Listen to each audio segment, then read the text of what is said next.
जय गुरुदेव। गुरुर्ब्रह्मा गुरुर्विष्णु गुरुदेवो महेश्वरा गुरुर्साक्षात् परब्रह्म तस्मै श्री गुरुवे नमः। तस्मै श्री गुरुवे नमः।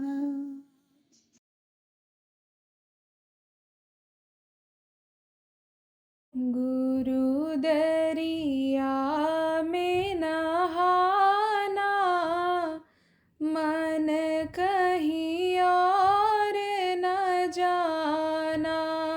गुरु दरिया में नहाना, मन कहीं और न जाना। गुरु दरिया का सदा जल निर्मल, गुरु दरिया का सदा जल निर्मल। बैठत उपजत ज्ञाना, मन कहीं और न जाना। बैठत उपजत ज्ञाना, मन कहीं और न जाना। गुरु चरणों में कोटिन तीरथ, गुरु चरणों में कोटिन तीरथ।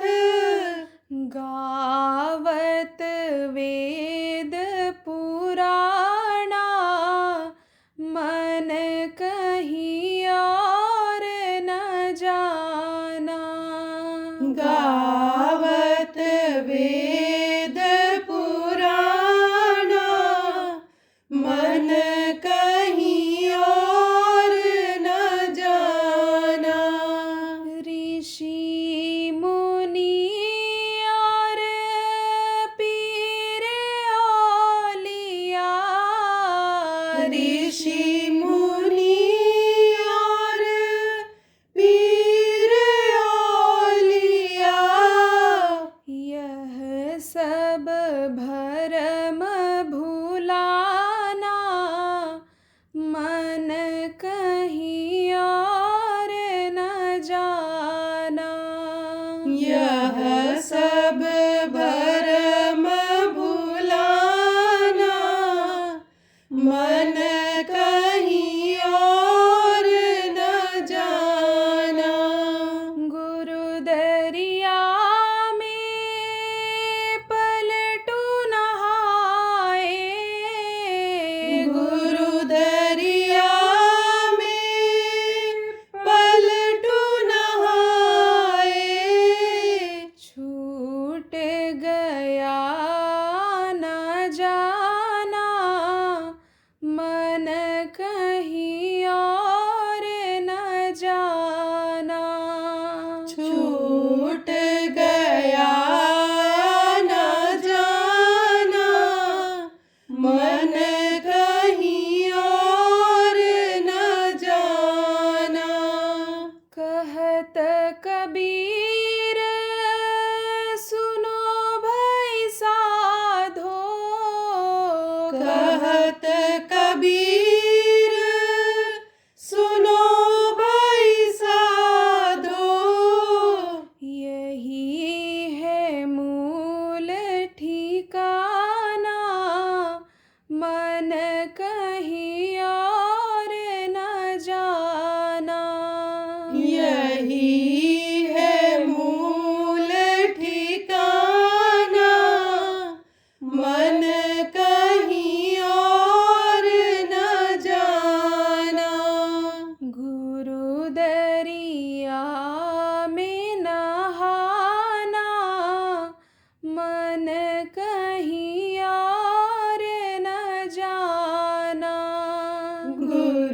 दरिया में नहाना, मन कहीं और न जाना।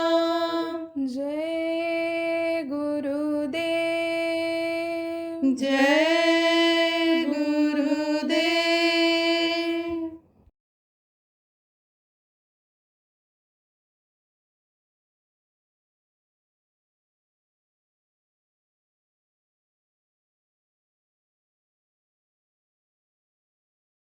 अब आपको बताया कि मनुष्य शरीर ये हमेशा नहीं मिलता, 84 लाख योनियों में मिलता है और कुछ समय के लिए ये मिला हुआ है। यानी समझो कि यह आपका शरीर छूट जाएगा, किराए के मकान की तरह से है, और इसमें बैठी हुई आत्मा निकल जाएगी।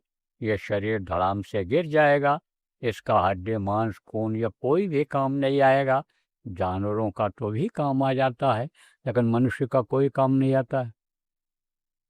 इसी को लोग मुर्दा का करके, मिट्टी का करके, बाहर निकाल करके, ले जा करके, जला करके राख कर देंगे। यह मिट्टी का खिलौना मिट्टी में मिल जाएगा, कुछ समय के लिए मिला है, तो इससे आप अपना काम कर लो। आपका क्या काम है? 2 काम है। गृहस्थ आश्रम में जहाँ रहते हो उसका गृहस्थ धर्म का पालन करो, और मनुष्य शरीर पाने का धर्म, असली धर्म जो है उसका पालन करो। आत्मा को मुक्ति और मोक्ष दिलाओ। वैसे अर्थ धर्म काम और मोक्ष कहा गया, तो इसको मोक्ष दिलाओ। ये 2 काम है। तो घर में रहते हो, बाल बच्चे हैं, जमीन जायदाद है, नौकरी व्यापार आप करते हो, मजदूरी करते हो, तो वो सब करो। यह जरूर है कि मेहनत और ईमानदारी से कोई भी काम आप करोगे तो उसमें बरकत मिल जाएगी। बरकत किसको कहते हैं? बढ़ोतरी। उसमें बढ़ोतरी होती जाएगी। वो समझो आपकी खत्म नहीं होगा, वो यानी बढ़ता ही जाएगा। तो दानी हुआ ना, कहाँ? सीकर जिला में, ये फतेहपुर तहसील है। तो सोहनलाल दुग्गल दानी था, लेकिन उसके पास कुछ रहता नहीं था। जो भी आता था सब दान कर देता था। कब दान करता था? शाम को 4 बजे दान लेने लोग जाते थे, और उस समय तक उसके पास आ जाता था। लेकिन वो ऐसे सिर नीचे करके और उठा करके ऐसे देता जाता था, ऐसा देता जाता था। उसी को कहते हैं बरकत। बरकत का तरीका भी आपको बता दिया कि निकालते रहो कुछ न कुछ, उसमें मेहनत की कमाई जो भी इकट्ठा करते हो उसमें निकालते रहो। भोजन जब बन जाए, भंडारा करना है, घर में कोई आपके अनुष्ठान है, घर में कोई शादी ब्याह मुंडन सिद्धन है, भोजन जब बन जाए तो गुरु को अर्पण कर दो, भोग लगा दो, प्रभु को याद कर लो, और ढक करके परोसते रहो। ढक करके ऐसे निकाल करके बंटवाते रहो। कोई भगत आदमी हो, कोई भजनानंदी हो, उसी को इंचार्ज बना दो, वो निकाल करके देता रहे, तो बरकत बढ़ती चली जाएगी। बहुत बरकत होती। आपको मैं बताऊं, भजनानंदी एक रहते थे राजस्थान में। वो क्या करते थे आप समझो, कि आटा पिसवा के लाते, 15-16 किलो आटा लेकर के आते थे। एक थे बड़े आदमी, उनके यहाँ चौकीदारी करते थे, वो वॉचमैन जिसको कहते हैं, वो थे। तो आप फिर समझो पिसवा के लाते थे। तो 2 प्राणी खुद थे और 2 लड़के थे उनके, और सत्संगी भी आते जाते रहते थे। तो पिसवा के रख देते और निकाल करके उसी में देखते नहीं थे। ढक्कन लगा रहता था इसका, टीन के ऊपर का, और निकाल के बनाते जाती थी वो। गुरु का नाम लिया, जय गुरुदेव बोले, और निकाल करके बनाते जाते थे। 3 महीना 4 महीना चलता था उनका वो आटा, दोनों टाइम का। आप ये समझो, छोटे बच्चे जो रोटी बच जाती थी उसको ठंडी रोटी खा लेते थे, वो भूख लगती थी तो। और कोई आया गया, एक आ गया, दो आ गया, तीन आ गए, वो भी खा जाते थे। तो लोगों ने कहा भाई कि ये जो है आटा नहीं पिसवाते हैं, लाते भी नहीं हैं खरीद करके, तो इनका आटा इतना दिन कैसे चलता है। अब ये चर्चा होने लग गई कि पंडित जी का आटा बहुत दिन तक चलता है। अरे भाई 3 महीना 4 महीना ये कैसे बनाते खाते क्या करते हैं।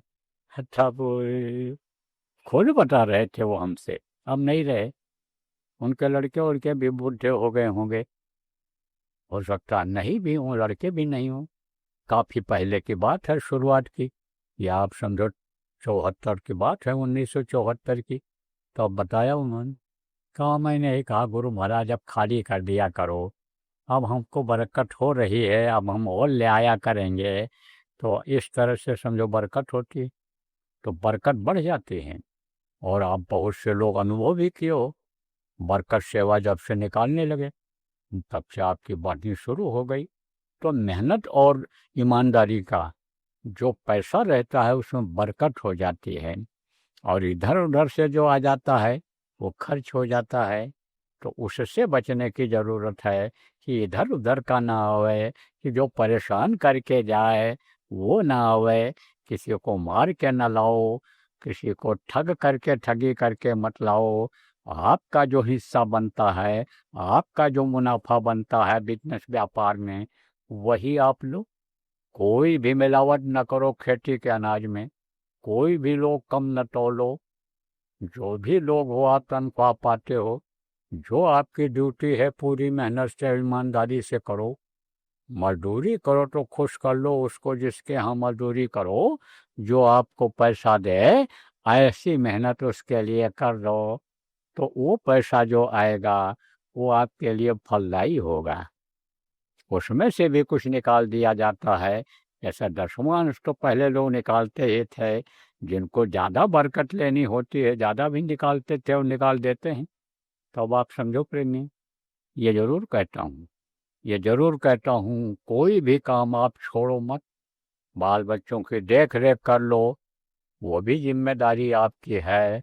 आप समझो माता पिता की सेवा कर लो, नहीं आपकी पत्नी है पति हैं तो माता पिता हैं उनकी सेवा कर लो। गृहस्थ आश्रम में जो भी लोग हैं आपसे जुड़े हुए हैं, गाय हो बैल हो भैंस हो कुत्ता बिल्ली जो भी पाल रखे हो, उनकी देख रेख कर लो, उनको खिला दो पानी पिला दो। भूखे न रह जाएं कि उनकी यानी समझो कि आत्मा आशीर्वाद देने के बजाय वो आपको श्राप दे और दुख पैदा हो, पाप लगाए, ऐसा काम मत करो। पेड़ पौधे लगाए हो तो उनकी सिंचाई कर दो, वो बेचारे सूखने न पावें। लगाते तो बड़े शौक से हो, देख रेख नहीं करते हो, पानी नहीं देते हो, निराई गुड़ाई जब होनी चाहिए नहीं करते हो, तब फल कहाँ से मिलेगा आपको खाने को। अगर नहीं करोगे तो सूख जाएंगे पौधे। तो यह सब काम करो। आप समझो जो कहा गया है संत मत में, सिखाया जाता है कि कम खाओ और गम खाओ, कम खाओ कम सो, जग कर भजन करो, चैतन्य रहो। इन चीज़ों को पकड़ो। तो जो 8-8 घंटा 10-10 घंटा सोते हो, 5 घंटा 4 घंटा भी अगर आप सो लोगे, भजनानंदी तो आप समझो कि रात दिन बैठे रहते हैं, और उसी में समझो झपकी आ गई तो उनकी नींद पूरी हो जाती है। तो अब आप ये समझो प्रेमियों कि समय आपके पास बहुत है, निकालोगे तो समय बहुत है। समय की कीमत आप लगाओ। समय जो निकल जाता है वो फिर वापस नहीं आता है जीवन में, एक बार आया और निकल गया। जैसे आज का ये समय है, आज की तारीख में, आज के सन में, आज के इस समय पर, इस समय को फिर आप नहीं देखोगे। 100 साल बाद ये आता है चक्कर घूम करके, और 100 साल तक इस समय पर जी पाना बड़ा मुश्किल है। और आप लोग तो सब इसमें होशियार लोग बैठे हो, उम्र दराज हो, बच्चे भी होंगे तो उनकी कुछ उम्र हो गई है, तो ये समय फिर वापस नहीं आता है। तो समय की कीमत लगाओ। समय इसको समझो कि ये हमारे लिए मिला है, हमको अपना काम करने के लिए मिला है, अपने शरीर के लिए काम करने के लिए मिला है, अपने आत्मा को खुराक देने के लिए मिला है। इस चीज़ को आप समझो, याद रखो। तो 24 घंटे का समय सब लोगों के पास है। उसमें से जो आप समझो समय है 21 घंटे का, ये सब जो काम मैंने बताया उसमें आप दे दो, लेकिन 3 घंटा समय कम से कम अपने आत्मा को, जो ये सोई हुई है, भूली हुई है, अपने घर को, अपने प्रभु को, पति परमेश्वर को भूल गई है, इसको याद दिलाने में, इसको वहाँ पहुँचाने में लगाओ। कहने का मतलब ये है कि सुमिरन, ध्यान, भजन जो आज आपको नए लोग हो प्रेमियों बताया जाएगा, अभी कराया भी जाएगा, आप लोग उसमें लगाओ, उसमें समय निकालो। मैं ज़रूर कहता हूँ कि घर मत छोड़ो, बाल मत बढ़ाओ, बाल मत कटवाओ, साधु मत बनो, जो कपड़ा पहनते हो वही पहनो, जहाँ रहते हो वहीं रहो, जिसके साथ बैठ कर के भोजन खाते हो उसी के साथ भोजन, शाकाहारी भोजन खाओ। लड़का लड़की का शादी ब्याह जहाँ करते हो वहीं पर करो। यह सब कुछ करो, काम सब करो आप, चाहे नए हो आज आए हो और चाहे पुराने हो, ज़रूरत का सब काम कर लो। यह ज़रूर है कि सोच विचार करके करो। नहीं समझ में आता है तो जिसको समझते हो कि हमारे नज़दीकी हैं, रिश्तेदार हैं, इनको अनुभव है, इन्होंने इस काम को, ऐसे काम को किया है, उनसे पूछ लो। जय गुरुदेव। परम संत बाबा उमाकांत जी महाराज के आगामी कार्यक्रम की सूचना के पश्चात सत्संग पुनः प्रसारित होगा। जय गुरुदेव। देखो जय गुरुदेव दरबार मची होली, सोई बड़भागी जो वक्त गुरु संग खेली होली। सत्संग एवं नामदान द्वारा वक्त गुरु बाबा उमाकांत जी महाराज। 2 मार्च 2026 सायं 3 बजे से 3 मार्च 2026 प्रातः 5 बजे व सायं 3 बजे से 4 मार्च 2026 प्रातः 5 बजे से। स्थान बाबा उमाकांत जी महाराज आश्रम, जय गुरुदेव नगर, निकट इटिया थोक, बलरामपुर रोड, जिला गोंडा, उत्तर प्रदेश। संपर्क नंबर 9517436812 व 9839631530। जय गुरुदेव। कहने में दूसरों के मत आओ, नहीं तो स्वार्थी लोगों के चक्कर में पड़ जाओगे, पैसा आपका लगवा देंगे, साझेदार बन जाएंगे, कुछ आमदनी भी पहले कराएंगे और उसके बाद सब खा जाएंगे, क्योंकि आपको पता ही नहीं कि कैसे दुकान चलाई जाती है, क्या टैक्ट अपनाना पड़ता है। तो पहले सीख लो, कोई भी काम हो पहले उसको सीख लो। कोई भी सर सामान खरीदना हो तो उसको ठोक बजा लो, समझ लो, और फिर उसके बाद तब खरीदो। जानकारी कर लो उसके बारे में, तब उसको खरीदो। कोई ज़मीन जायदाद लेना हो तो देख लो, झगड़े का तो नहीं है, ये पहले तो नहीं बिक चुका है, इसका सब पता लगा लो, तब उसको खरीदो। घर मकान बनाना है अब बना लो, लेकिन नया घर आप पे समझो जब खरीदो तो नया घर खरीदो, पुराना घर मत खरीदना। तो सब काम जो जरूरी है, लड़का लड़की का शादी ब्याह भी कर लो, देख लो शाकाहारी है, नशा मुक्त है, देख लो स्वभाव इसका कैसा है। लड़की हम ला रहे हैं लड़के के लिए, निभ जाएगा नहीं निभेगा, घर में हमारे रह पाएगी नहीं रह पाएगी। लड़की को हम दे रहे हैं, अपनी लड़की की शादी कर रहे हैं, तो यही सब चीज़ें देख लो, उसके बाद आप आगे बढ़ जाओ, सब काम करें। पूछने की अब ज़रूरत हमसे नहीं है, हम सब चीज़ कहाँ से बता पाएंगे, और संख्या बहुत बढ़ती जा रही है। दादा गुरु ने कहा था स्वामी जी महाराज से, नाम लेकर के कहा रे तुमने क्या देखा अभी, सैलाब आएगा, यह तो अभी नदी नाले की तरह से है संगत, यह तो समुद्र बन जाएगी। तो जो उनका आशीर्वाद है जो उनकी दया है हुई जीवों के ऊपर, जो उन्होंने संस्कार डाला। हाँ, आपको बताया था संस्कार डालते थे, चले जाते थे नदी के किनारे और वहीं घंटों कुल्ला करते रहते थे। घंटों ऐसे कुल्ला लें फिर ठोक दें, फिर घंटा लें तो ऐसे ठोक दें। उधर चलते थे जिधर चींटी और जिधर वो लोग जाते समझो। तो पूछा कि ये चींटी है और ये है, आप ये समझो इधर से न जाओ। ये क्या करते हो आप, यहाँ बैठे घंटों कुल्ला क्यों करते हो? बोले ये बेचारे जीव हैं, इनके संस्कार बन जाएंगे, इनको भी कुछ समय के बाद मनुष्य शरीर मिल जाएगा। तो वो सब अब मनुष्य योनि में आ गए और वो दया कर दिए हैं, तो अब सब जुड़ रहे हैं। अब सब लोग समझने लग गए हैं, अब सब लोग नामदान लेकर भजन करने लग गए हैं, भजनानंदी बन गए हैं। अब हमको भी यह विश्वास हो गया कि जो आगे बड़ी बड़ी मुसीबत आ रही है, उस मुसीबत को ये जो हमारे भजनानंदी सहयोगी साथी हैं, ये टाल देंगे और खींच देंगे, लंबा कर देंगे, ये समय दिला देंगे।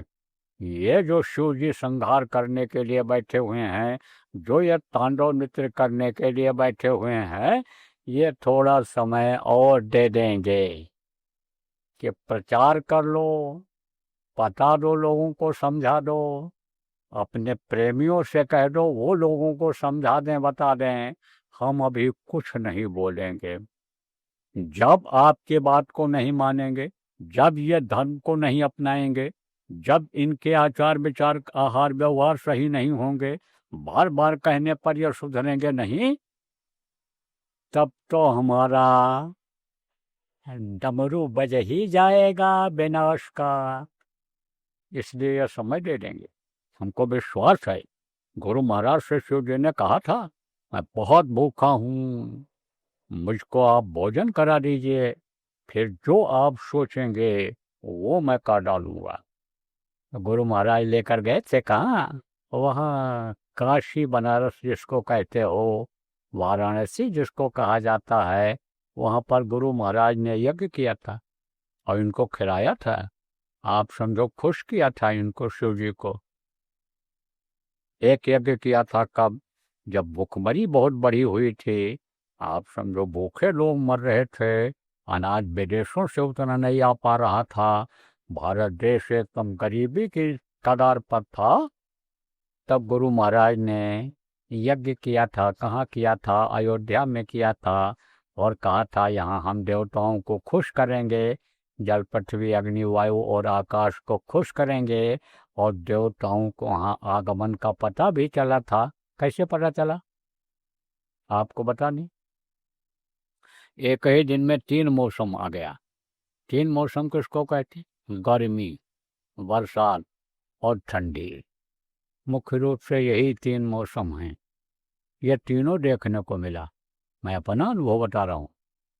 हम लोग सेवा करते थे वहाँ, छोटी सी छोटी सेवा, जो कोई न करने को तैयार हो, वो सेवा हम लोग करते थे। जवानी थी, टीम अपनी बना लिया था सब लोगों ने मिल करके, और वो लग जाती थी, कहीं भी उसको कोई कह दे तो लग जाती थी, और गुरु की दया उसी में हो जाती थी। थके थकाए लेकिन तो भी कोई काम कह दे तो उसको करके अरे गुरु महाराज दिखा देते थे कि ये हमारे भगत हैं, ये हमारे प्रेमी, ये हमारे बच्चे हैं, ये हमारा काम करेंगे, ये दिखा देते थे गुरु महाराज। तो अब यही बात आप समझ लो। तो हमने देखा, मेहनत कर रहे थे, पसीना बह रहा था, सूरज तप रहा था, नीचे बालू तप रहा था, बीच में समझ लो हम लोग एक तरह से भुन जैसे रहे थे। तब तक बादल आया और लगा पानी बरसने। अब बरसा इतना पानी कि हवा चली और ठंडी बढ़ गई।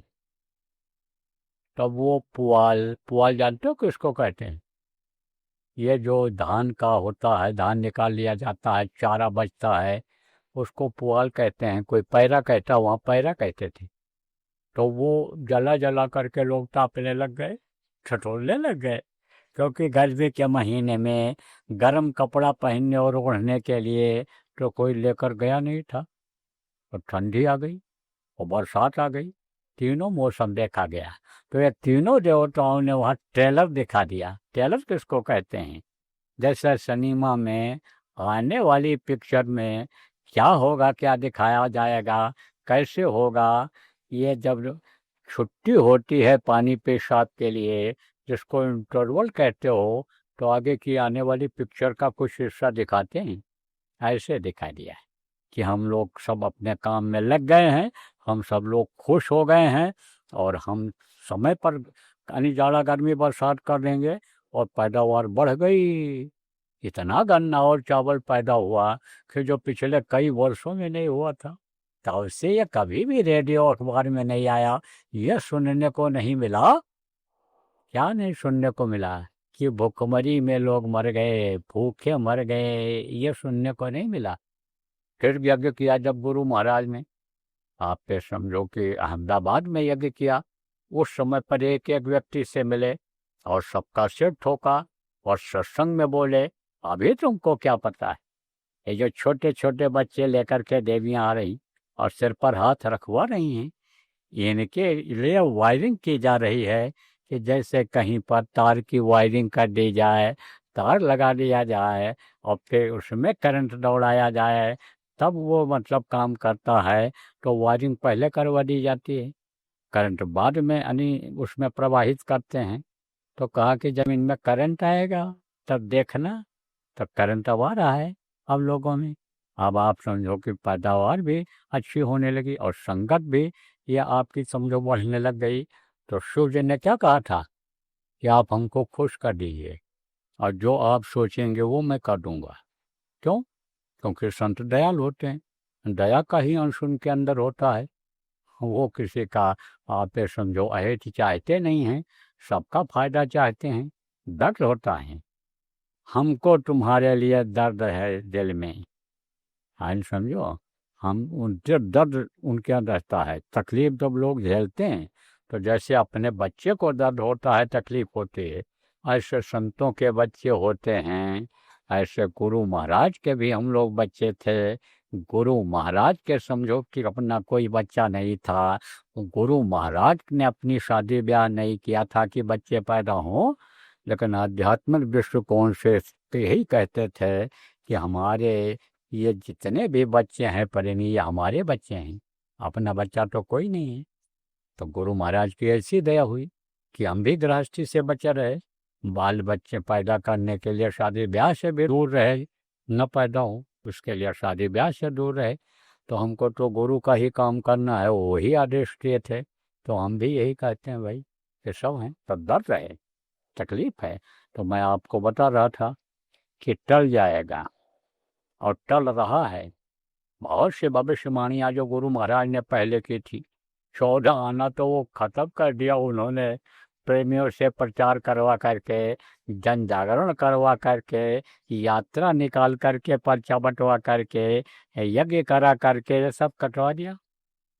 2 आना बचे, लेकिन 2 ही आना आप ये समझो कि बहुत है। 2 ही आना मेरा आप देखो बहुत कुछ हो सकता है। जैसे कि सारा जहर निकल जाए और थोड़ा ही जहर रह जाए, चाहे सांप काटने का हो, बिच्छू के डंक मारने का हो, तो जब मौसम आता है सही, उसके अनुकूल मौसम आता है तो परेशान करता है, वो जहर असर करता है, तो चक्कर आता है, आदमी को असर करता। ऐसे समझ लो कि ये जो तकलीफें हैं जहर की तरह से ये बनी हुई। तो प्रेमियों, कहने का मतलब यह है कि आप लोग जो भजनानंदी हो, आप लोग जो सत्संगी हो, भजनानंदी बनो। और आज नामदान देने से पहले इसलिए बात बता रहा हूँ कि खाली नामदान ले करके सुन करके मत रह जाना। आप भी भजनानंदी बनना, आप भी सुमिरन ध्यान भजन करना, आप भी साधना शिविर में बैठना, आप भी साधना शिविर लगवाना, आप भी जय गुरुदेव नाम प्रभु का जो है इसको आप ध्वनि करवाना लोगों को, कि जिससे संस्कार बने, जिससे बैठने की आदत बने, जिससे प्रभु लोगों को याद तो आवे। नहीं तो प्रभु ही नहीं याद आ रहे हैं, मौत ही नहीं याद आ रही है, जो सत्य है, असली चीज है, उसी को लोग छोड़े हुए हैं।